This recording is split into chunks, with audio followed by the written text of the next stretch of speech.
આપણો ઇતિહાસ પરિયાળી ભેળે ભેળ મેલી જકો ઈ ગોરમાજીનો પોશાક कॅमेरा युट्यूब लाईव्ह करायचं आपण जे कल्चरचं आपण चालीरीती रूढी परंपरा आपण जे लातूर जिल्ह्यातील सकल बंजारा समाजाच्या वतीने महामोर्चाचं नियोजन या ठिकाणी करण्यात आलेलं होतं।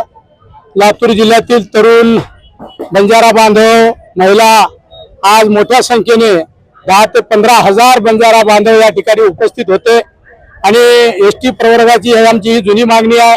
ती मागणी आम्ही सातत्याने शासन दरबारी मांडत आहोत, पण शासनाने या गोष्टीचा कधी लक्ष दिलेलं नाहीये।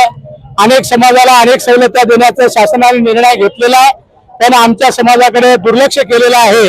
म्हणून आमची शासनाला विनंती राहणार आहे की येत्या महिनाभरामध्ये राज्यामध्ये निवडणुका होऊ घातणार आहेत। त्या निवडणुकीपूर्वी आमची ही जुनी मागणी जे एसटी प्रवर्गाची आहे ती शासनाने लवकरात लवकर निर्णय घ्यावा आणि इतर समाजाला जे काही राज्यामध्ये आरक्षणाचा जो विडा उचललेला आहे त्याप्रमाणे शासनाने आमच्या एसटी प्रवर्गाच्या आरक्षणासाठी निर्णय घ्यावा आणि हे घेतल्यास शासनाचेही आभार आम्ही मानू। सर शासन जर या गोष्टीमध्ये दुर्लक्ष करत असेल तर शासनाच्या विरोधामध्ये आम्ही पुढच्या काळामध्ये हे लढा उभा करणार आहोत। हे लढा लातूर पासून आम्ही सुरुवात केली आहे।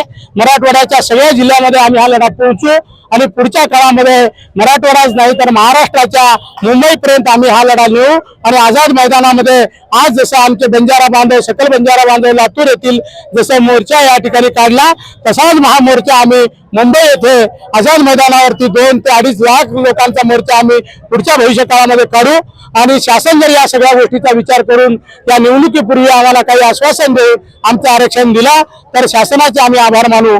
जर शासन याकडे दुर्लक्ष करत असेल तर त्या निवडणुकीमध्ये आम्ही तमाम बंजारा बांधवाला आवाहन करू, निवडणुकीमध्ये त्यांना बहिष्कार टाकण्याचा देखील निर्णय आम्ही घेऊ।